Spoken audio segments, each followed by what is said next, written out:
And as I started looking into sacred geometry, I started realizing that somatics was a thing too.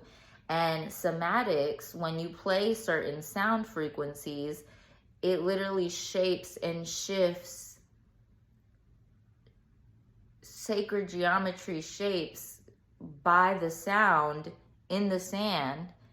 And these sacred geometry shapes are known as the creation shapes of life, how everything all started. So in the beginning, there was a circle.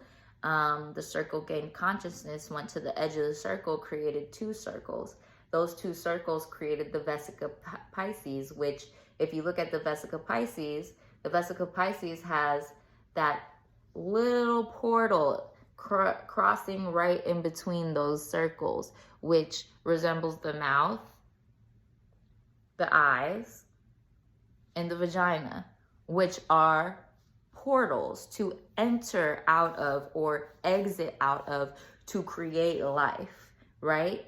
And then once the Vesica Pisces creates itself again, because that has consciousness, it creates the Trinity, right? The Trinity is the three, how life becomes a form of itself.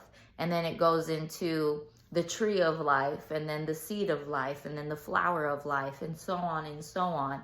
It keeps getting more and more intricate until the shapes bring about solid matter, right?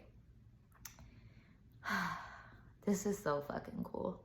But anyways, as I started to discover and look into the origins of symbols, and then I started to look into somatics and the water study and the plant study, all of these things go back to those shapes, what sound and heightened frequency does, what lower vibrations do, how that can translate to how you think with the mind. Give yourself love, you think higher. Give yourself hate, you think lower. It made me feel like I was cracking a code. And now all I had to do was the work within myself to rewire and tap into an abundance of life.